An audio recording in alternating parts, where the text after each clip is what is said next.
하나님의 은혜와 능력으로 중력을 거슬러서 물 위로 떠오르는 장면이 나옵니다.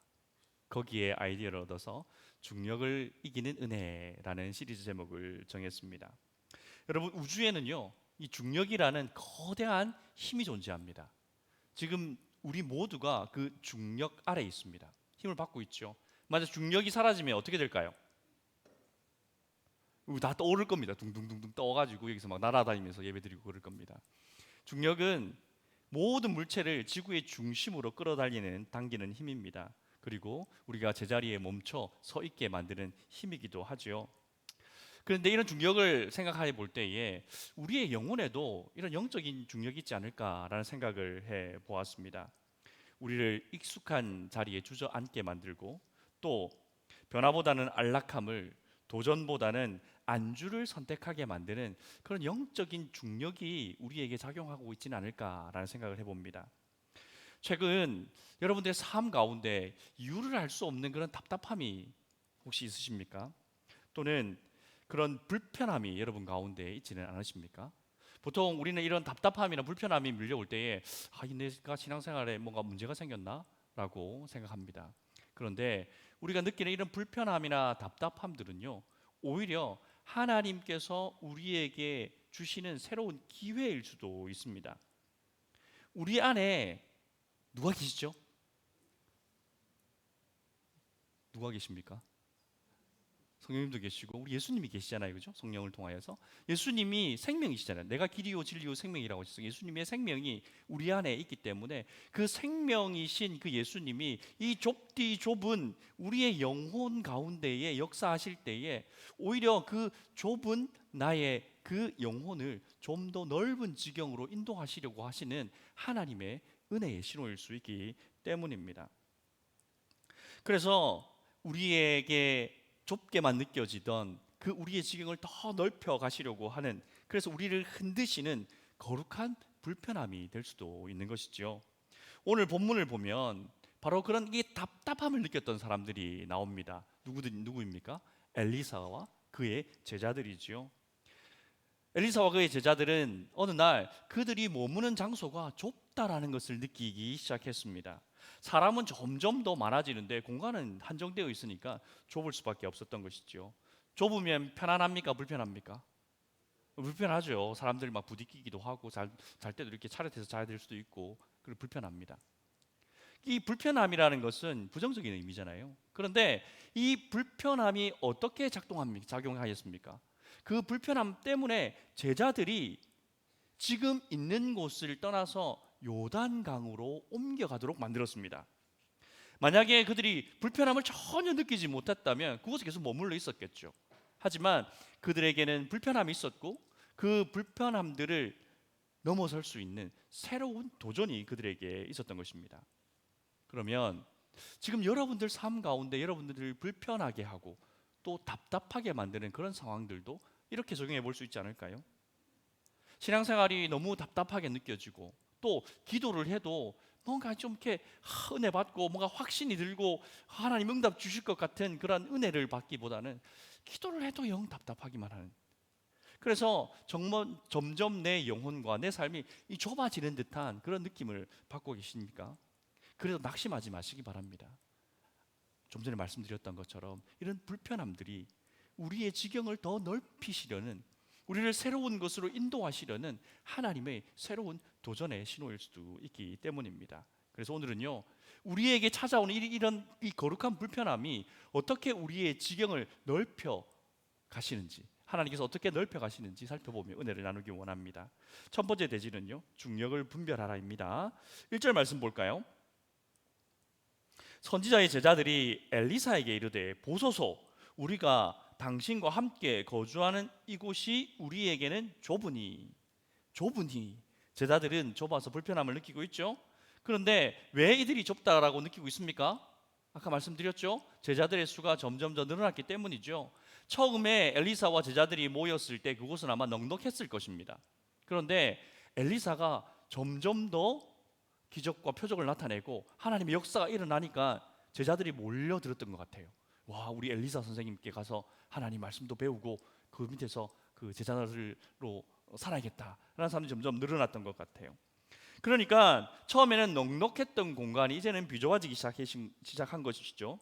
이 사실을 주목할 필요가 있는데, 제자들이 이런 불편함을 느꼈던 이유는 그 공동체가 성장했기 때문입니다. 하나님께서 은혜를 주셨고 하나님께서 그 공동체에 복을 주셨는데 오히려 불편함을 느끼고 있는 것이죠. 좀 아이러니합니다, 그죠? 우리가 자녀들을 키워보면 이런 현상을 늘 경험합니다. 작년에는 잘 맞던 옷, 잘 맞던 신발이 그 다음 해가 되면 어떻습니까? 잘 안 맞아요. 작습니다. 이게 팔이 줄어들고 다리도 줄어들고 신발은 잘 들어가지도 않고 엄마 발 아파라고 얘기하기도 하죠. 왜 그렇습니까? 아이가 자라고 성장했기 때문이죠. 그러면 새 옷을 사주어야 합니다. 그런데 이렇게 아이가 성장해서 아이가 느끼는 불편함이나 또 내가 뭔가 새로운 신발을 사주어야 하고 새로운 옷을 사주어야 하는 이런 불편함들은 우리가 기꺼이 감당할 수 있지 않습니까? 왜 그렇습니까? 이것은 하나님께서 우리에게 주신 은혜이기 때문이죠.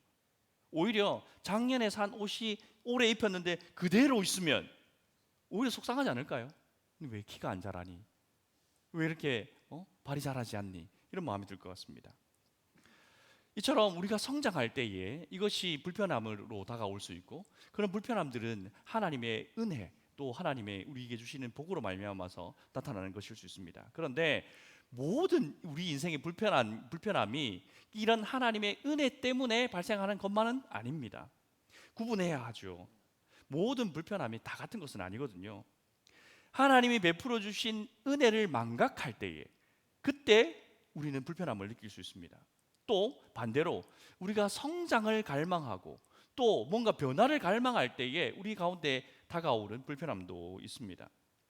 훌쩍 커버려 가지고 새 옷을 사주어야 되고 또 새 신발을 사주어야 돼서, 그래서 내가 예상치 못한 지출이 생기고 돈이 나가네 라고 생각하면 어떻습니까? 내 돈 나가니까 속상할 수 있는 거죠. 안 써도 될 돈 나가니까 불편할 수 있습니다. 이것은 우리를 오히려 하나님으로부터 멀어지게 하는 불편함입니다. 근데 반대로 생각할 수도 있잖아요. 야, 하나님이 은혜를 주셔가지고 우리 아이가 무럭무럭 정말 잘 자라는구나. 그래서 내가 새 신발 사주고 새 옷 사주는 거, 이거는 정말 하나님께 감사한 일이다 라고 할 수도 있는 것이죠. 보십시오. 은혜를 망각한 불편은요, 하나님을 향한 감사를 잃어버린 것입니다. 가진 것은 보지 못하고 주신 것은 보지 못하고 없는 것을 바라볼 때에 이런 불편함은요, 우리를 원망과 불평으로 이끌죠. 그런데 거룩한 불편함이 있습니다. 이것은 좀 다르죠. 하나님께서 우리에게 주시고자 하는 그런 더 큰 은혜를 사모하고 갈망하는 마음, 그것을 바라보는 마음인데요.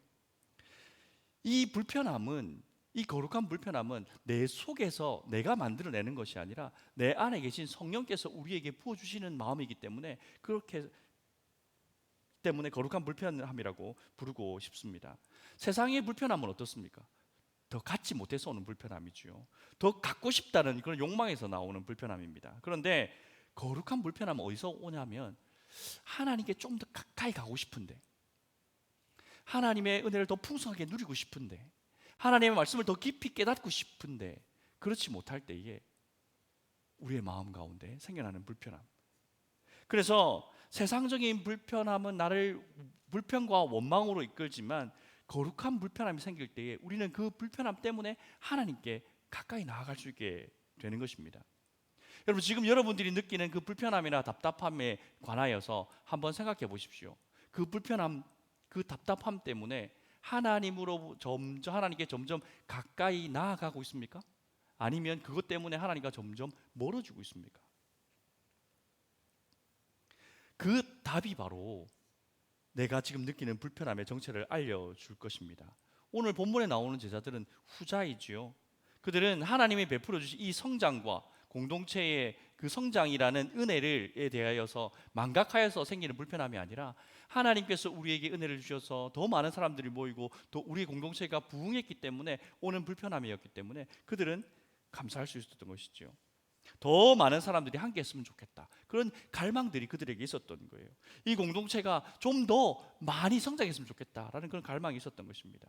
바로 이런 것들이 거룩한 불편함이라고 말할 수 있을 것입니다. 여러분, 이런 불편함이 있을 때에, 이런 답답함이 있을 때에 여러분, 이것이 오히려 우리의 신앙생활에 소망이 되는 줄 믿으시기 바랍니다. 이 안주하고 싶다라는 이 중력에 붙들리게 되면 어떤 현상이 일어나냐면, 좁고 불편하고 답답해도 그냥 그것을 당연한 것으로 받아들입니다.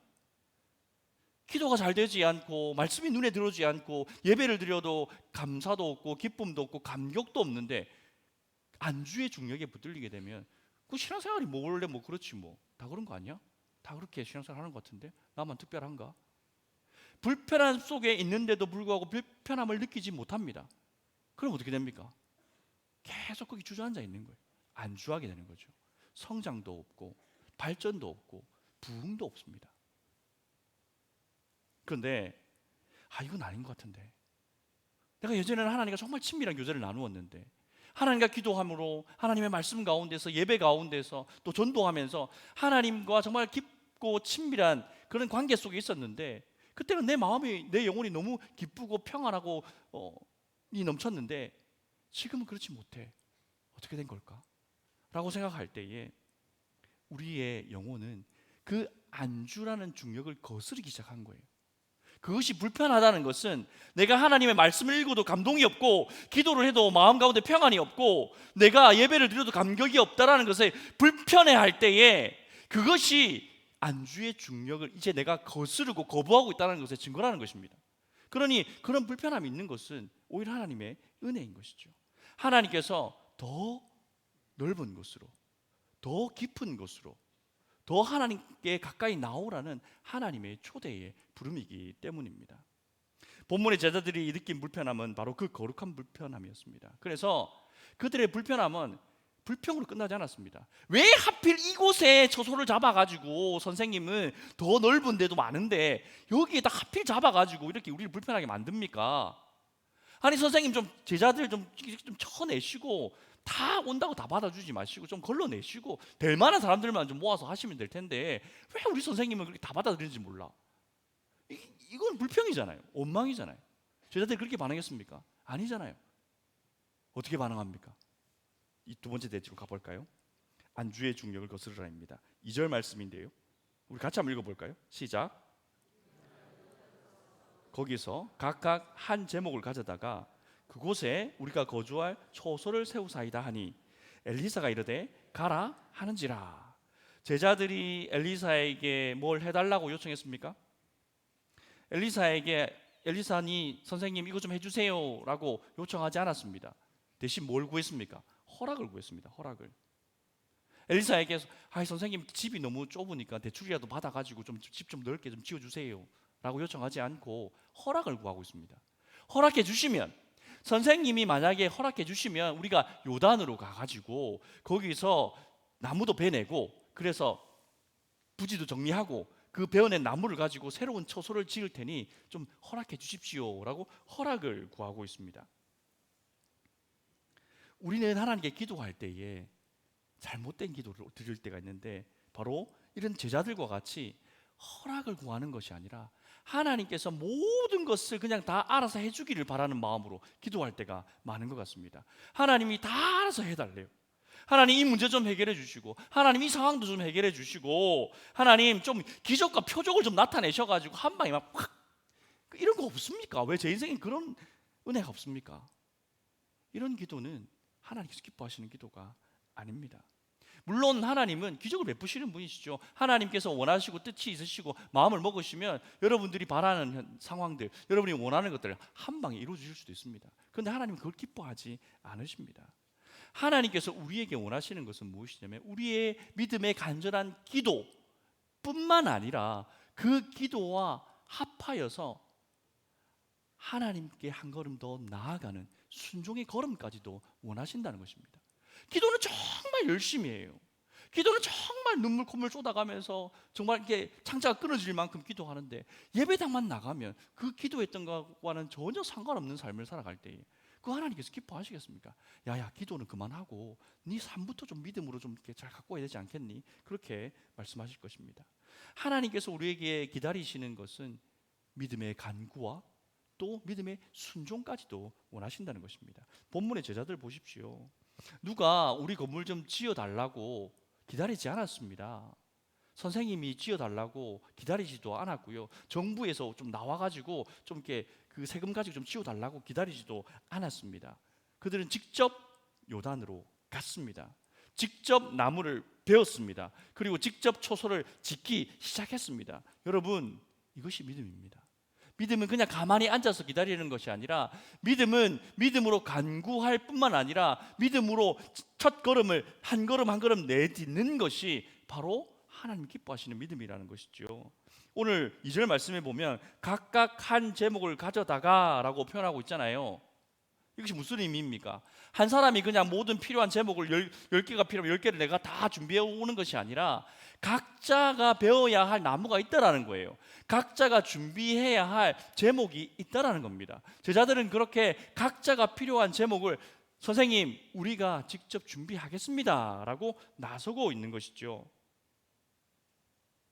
그래서 누가 대신해 주기를 바라는 것이 아니라 내가 해야 될 일, 내가 감당해야 될 사명, 또 내가 순종해야 될 일들에 관하여서는 내가 감당하겠습니다 라고 고백하며, 그리고 정말로 실천하고 순종해 나가는 것, 그것이 하나님이 기뻐하시는 믿음이라는 것이죠. 새해가 시작한 지 이제 한 보름 정도 지났습니다. 새해에 세웠던 계획들 많이 있으신데 잘 하고 계십니까? 새해가 되면 빠지지 않는 그런 목표들 있잖아요. 뭡니까? 운동해야지.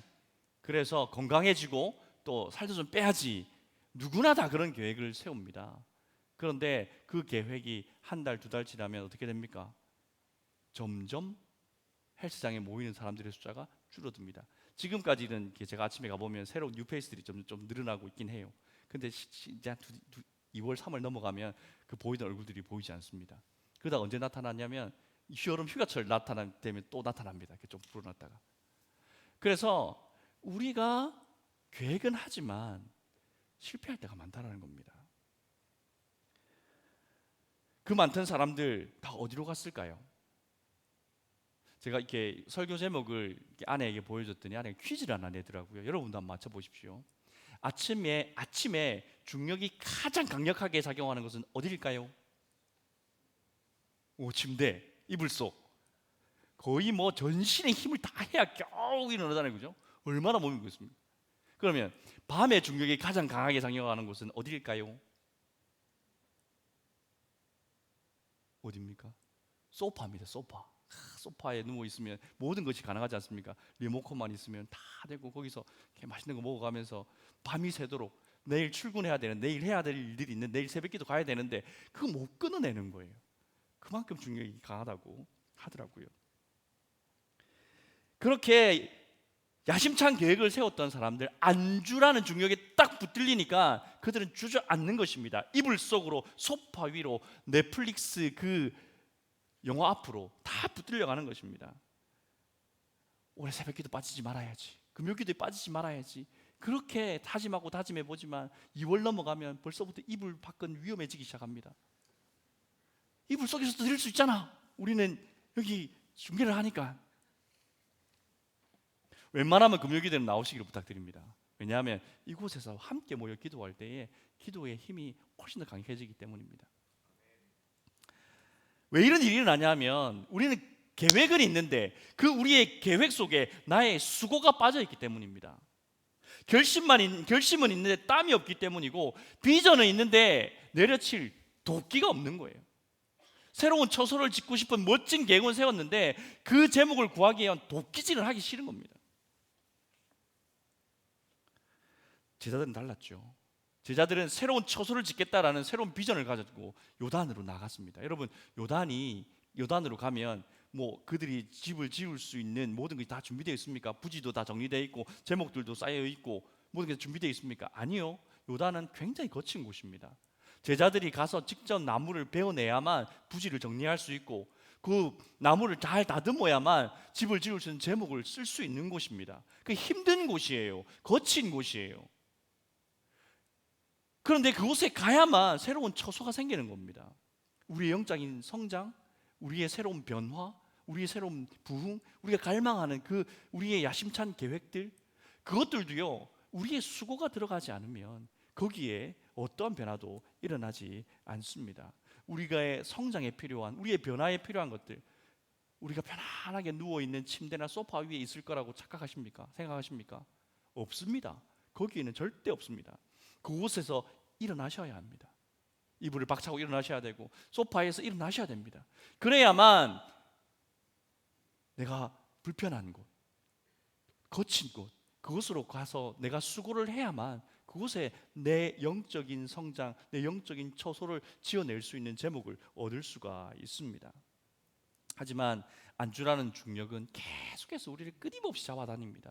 중력이라는 것이 끊기지가 않거든요. 계속해서 지금도 우리를 잡아당기고 있는 것처럼 안주라는 중력도 계속해서 우리를 잡아 끌어다니고 있기 때문에 우리가 잠깐 방심하면, 잠깐만 마음을 내려놓으면 우리는 그 안주라는 중력에 확 붙잡히게 됩니다. 그런 경험들 많이 하시잖아요. 새벽기도 잘 나오고 계셨는데 한 번 빠지면, 딱 한 번 빠졌는데 그 다음 날에 진짜 어렵습니다.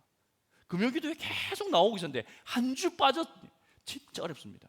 제가 지난주에 금요기도에 한 주 설교를 쉬었지 않습니까? 이번 주 설교 준비하는 너무너무 어려운 거예요.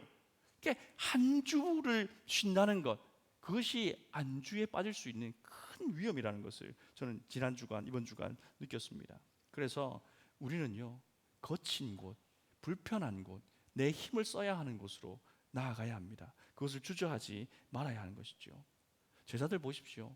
허락을 구했잖아요. 엘리사가 그래 좋아, 좋은 계획이니까 가도 좋아 라고 했을 때에 그 허락하셨으니까 당장 달려가잖아요. 제자들은 오늘은 날씨가 좀 안 좋아서 안 될 것 같습니다. 오늘 좀 추워가지고 안 될 것 같고요. 날 좀 풀리면 그때 시작하겠습니다. 선생님 그 허락을 하셨으니까 저희들이 더 멋진 계획 잘 준비해가지고 한 내년쯤에 갈게요 라고 하지 않았습니다. 그냥 가라고 하니까 알겠습니다 하고 도끼 메고 가는 거예요. 하나님께서 우리에게 말씀하실 때에 우리도 제자들처럼 행해야 되는 줄 여러분 믿으시기 바랍니다. 하나님께서 말씀하시고 하나님께 도전해 주시는데 우리는 그렇게 막 이유들이 많아요.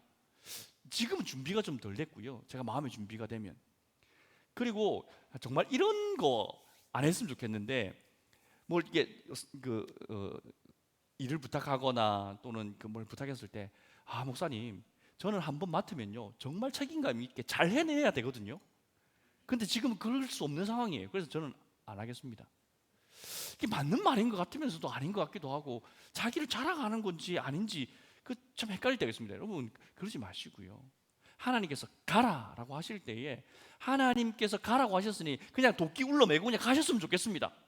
가서 내가 도끼를 패낼 힘이 있는지 없는지, 내 힘으로 안 된다면 하나님 부르셨으니까 하나님께서 능력 주실 줄 믿고 그냥 즉각적으로 달려갔으면 좋겠습니다. 즉시 기쁘게 온전히, 이것이 순종의 3대 원칙입니다. 하나님께서 말씀하실 때에 즉각적으로 달려나가시길 바랍니다. 안 그러면요 금방 안주라는 그 중요에 붙들립니다. 내일 할게요 라고 시작하면 내일 절대 안 됩니다. 다이어트는 내일부터 됩니까? 안 되잖아요. 하나님께서 마음을 주실 때에, 하나님 부르실 때에 즉각적으로 순종할 때, 그때야 비로소 우리는 그 안주라는 중력을 이길 수 있는 그 은혜를 누릴 수 있는 것입니다. 본문의 제자들 보십시오. 안주하지 않았잖아요. 안주라는 그 중력을 과감하게 떨치고 일어났습니다. 가면 고생인 줄 알지만, 가면 힘든 일인 줄 알지만, 그러나 그들은 갔습니다. 그들은 안주라는 중력을 과감하게 이겨내었던 것이죠. 여러분, 우리도 이 안주라는 중력을 벗어나서 요단으로 가야 됩니다. 요단으로 가서 내 지경을 넓히는데, 내 처소를 새롭게 하는데 방해가 되는 것들 도끼질로 끊어내야 합니다.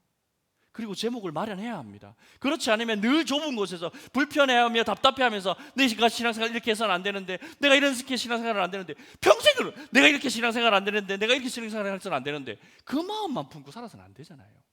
그런 불편함이 생겼다면 일어나셔야 되죠. 가서 도끼를 들고 끊어내셔야 됩니다. 뭘 끊어내시겠습니까? 어떤 분들에게는 이 용서라는 나무가 버티고 있을 수도 있습니다. 그 사람만 생각하면 화가 머리 끝까지 나게 만드는 사람, 그 일만 생각하면 지금도 막 속이 불불 끓는 일, 그런 일들이 있으면 하나님의 은혜의 도끼로 끊어내야 됩니다. 그래야만 내 처소와 내 지경을 넓힐 수 있게 되는 것입니다. 어떤 분에게는 두려움이라는 나무가 버티고 있을 수도 있습니다. 지난번에 해봤는데 안 되고 실패했는데 이번에도 실패하면 어떡하지? 그런 두려움. 지난번도 거절당했는데 또 거절당하면 너무 창피한데, 그런 이런 두려움들이 우리 마음 가운데서 우리가 꼼짝달싹 못하게 우리를 비좁은 곳에 또 그 나무 뒤에 숨어있게 만듭니다. 과감하게 은혜의 도끼를 들어서 찍어내셔야 됩니다. 그래야 내 지경을, 내 새로운 처소를 지을 수 있는 것이죠. 어떤 분들에게 게으름이라는 나무가 떡하니 버티고 있습니다. 그래가지고 뭐 좀 하려고 마음만 먹으면 이 게으름이라는 이 나무가 딱 버티고 있으니까 계속 주저하는 거예요. 내일 그러다가 1년 지나고 2년 지나고 10년 지납니다. 게으름이란 나무가 여러분 인생에 버티고 있다면 그것도 은혜의 도끼로 찍어내시길 바랍니다. 어떤 분들에게 나쁜 습관이라는 그런 나무가 버티고 있을 수도 있습니다. 그만해야 되는데, 멈춰야 되는데, 끊어내야 되는데, 그러지 못하는 그러한 나쁜 습관도요, 은혜의 도끼로 찍어내야 합니다. 그것이 술이든 게임이든 스마트폰이든 뭐든지 그것이 내 영혼을 점점 좁아들게 하고 하나님과 교제하는 데 방해가 된다면 여러분 그것을 도끼로 찍어내셔야 하는 것입니다. 여러분 도끼질 해보셨습니까? 할 일 거의 없죠. 권영구 장로님 도끼질 해보셨습니까? 안동에서 도끼질 해보셨습니까? 도끼질 쉽습니까? 어렵습니까? 힘들죠. 어렵기도 하고 기술도 있어야 되고 힘도 있어야 되고, 네, 어렵습니다. 도끼질 하면 손에 굳은 살 배깁니다. 또 땀도 나고요. 힘듭니다. 수고롭습니다. 그런데 그렇다고 해서 힘들다고 수고롭다고 될 것 같지 않아서 포기하시겠습니까? 그래서는 안 되는 것이죠. 하나님의 은혜의 도끼를 들고 하나님이 부르신 곳에서 그 도끼를 휘두르시는 여러분들 되시길 바랍니다. 그래야 지경을 넓힐 수 있고 그것에 내 영혼의 새로운 처소를 지을 수가 있는 것입니다. 그래야 내가 성장할 수 있고, 그래야 내가 더 넓은 지경으로 하나님께서 원하시고 바라시는 곳으로 나아갈 수 있게 되는 것입니다. 근데 여러분, 여기까지 들으면 자기 개발 강의 같죠? 우리가 그런데 이 은혜의 도끼를 휘두를 수 있는 이유가 있습니다. 세 번째 대지입니다. 중력을 이기신 분입니다. 여러분, 우리가 그 제자들이 느꼈던 불편함 1절을 넘어서 요단으로 나아가는 2절로 넘어가기 위해서는요, 반드시 은혜가 필요합니다. 하나님의 은혜 없이는 우리는 늘 1절에 묶여 살 수밖에 없습니다. 2절로 나아가기 위해서는 반드시 하나님의 은혜가 필요합니다. 우리가 그 은혜를 누릴 수 있는 이유는 우리보다 가장 먼저, 그리고 가장 거룩한 불편함을 스스로 선택하신 예수님이 계시기 때문입니다. 여러분 한번 상상해 보십시오. 여러분 왕이에요. 말만 하면 모든 것이 이루어집니다. 앉아만 있으면 밥도 갖다 주고 씻겨도 주고 옷도 입혀주고 모든 것을 다 할 수 있는 왕이라고 생각해 보십시오. 그런데 이제 나는 이 왕의 자리를 내려놓겠어, 저기 빈민촌에 가서 빈민들이랑 함께 살겠어 라고 하면 하실 수 있겠습니까? 왕이 아니더라도 지금 여러분이 위치에서 계시다가 저기 서울역의 노숙자들을 위해서 내 삶을 헌신해야겠어 라고, 나는 그들과 함께 살 거야 라고 그렇게 과감하게 서울역으로 가실 수 있으신 분이 손들어 보십시오. 우리는 그것도 포기 못합니다. 그런데 우리 예수님은 그 무한하신 그 영광의 하늘 보좌를 버리시고 좁디 좁은 그 마국간 구유 안으로 오셨습니다. 얼마나 답답하셨겠습니까? 시간과 공간의 제약을 받지 아니하시던 그 영원하신 하나님께서 인간의 몸을 입으시고, 그것도 건장한 성인의 몸이 아니라 아무것도 할 수 없는 아기의 모습으로 이 땅에 오셔서 그 작은 더러운 그 구유 위에 누우셨을 때에 느꼈을 그 답답함을 한번 상상해 보십시오. 그런데 예수님은 그 답답함을 스스로 선택하셨습니다. 왜 그렇습니까? 왜 그렇게 그 거룩한 답답함을 선택하셨습니까? 죄의 일하는 중력에 붙들려서 한 걸음도 옴짝달싹하지 못하는 우리를 보셨기 때문입니다. 내가 그 죄의 중력을 끊어놓으리라. 그래서 내가 저들을 구원하고 저들을 자유케 하리라. 그들이 내가 열어놓은 새로운 산길을 향하여서 마음껏 달려갈 수 있도록 내가 그 죄의 중력을 감당하리라. 그 무거운 인류의 죄라는 그 무거운 죄의 중력을 무릅쓰고 십자가 위에 올라가셨습니다. 그 결과가 무엇입니까? 우리를 얽어매고 있던 모든 죄악의 사슬들이 끊어지고 우리에게는 새롭고 산 길이 열리지 않습니까? 예수님이 십자가에 달려 돌아가셨을 때 지성소에서 무슨 일이 일어났습니까? 지성소의 휘장이 위에서부터 아래로 찢어졌습니다. 지성소는 1년에 대제사장 한 번밖에 들어가지 못하였지만 이제는 예수 그리스도의 그 십자가의 은혜로 이 좁고 답답한 인간의 육신을 입으시고 그 무거운 죄의 중력을 한 몸에 짊어지시고 십자가에 오르셨던 그 예수 그리스도께서 그 십자가에 달려 죽으셨기 때문에 이제 더 이상 우리는 죄의 중력에 매여 있는 사람이 아니라 그 모든 속박으로부터 자유케 되어 하나님께 담대히 나아갈 수 있는, 용감하게 나아갈 수 있는, 문을 빵 차고 하나님 어디 계십니까? 좋았습니다. 아버지 좋았어요 라고 말할 수 있는 그 자격을 우리에게 주신 것입니다. 그런 은혜가 우리에게 있는 거예요. 그런데 계속해서 그 답답함 가운데서, 그런 불편함 가운데서 그것을 무릅쓰고 변화돼야 되는데, 바뀌어야 되는데, 뭔가 내가 새로운 일을 해야 되는데, 새로운 순종의 걸음을 내디뎌야 되는데, 어떡하지 발만 동동 구르다가 뭐 어쩔 수 없지, 뭐 안주라는 중력에 계속 붙잡혀 사시겠습니까? 아니면 예수님께서 열어놓으신 그 길을, 새롭고 산 길을, 은혜의 길을, 주님께 주시는 능력의 길을 주님과 함께 걸어가시겠습니까? 이제 걸어가야 할 때입니다. 주님과 함께 걸어가면 아무리 큰 나무라 할지라도 주님께서 함께 하시면 우리가 베어 넘어뜨릴 수 있을 줄 믿으시기 바랍니다. 도무지 엄두가 나지 않는 아무리 큰 고목이 버티고 있다 할지라도 주님과 함께 도끼질을 하면 그거 넘어갑니다. 올 한 해 그런 은혜가 있으시길 바랍니다. 영적인 답답함이 몰려올 때에 그것을 당연한 것으로 받아들이지 마시고, 하나님께서 지금 나의 영적인 지경을 더 넓히려고 하시는구나, 하나님께서 나를 더 자유롭게 하려고 하시는구나, 하나님께서 나에게 더 넓은 예배의 처소로, 사역의 처소로, 사명의 처소로 나를 부르시는구나 라는 그 하나님의 음성으로 받아들이시고 담대하게 일어서서 주님과 함께 여러분 앞에 버티고 있는 그 고목을 다 쳐내시고 지경을 넓히시고 새로운 사명과 사역의 처소를 마련해 가시는 여러분들 되시기를 주님의 이름으로 축원드립니다.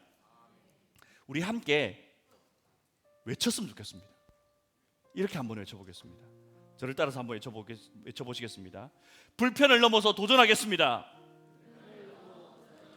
이 도전하고 싶은 마음이 하나도 안 느껴지는데 다시 한번 힘차게, 도전이라는 것은 막 힘이 있어야 되잖아요, 그죠? 네, 하나님께서 힘 주시는 그 은혜를 사모하시면서 다시 한번 고백해 봅시다. 불편을 넘어서 도전하겠습니다. 안주하지 않고 도전하겠습니다. 주님 의지하여서 도전하겠습니다. 아멘. 우리의 도전을 응원하시고 도와주신 하나님께 감사와 영광의 박수 올려드리겠습니다. 할렐루야. 아멘. 여러분, 우리의 삶 가운데 불편함과 괴로움이 있을 때에 그것은 주님을 바라보라는 신호인 줄 믿으시기 바랍니다. 오늘 함께 찬양하면서 괴로울 때 주님 바라보겠습니다. 땅을 바라보지 않고 하늘을 바라보겠습니다. 주님을 바라보겠습니다. 함께 고백하며 나갑시다.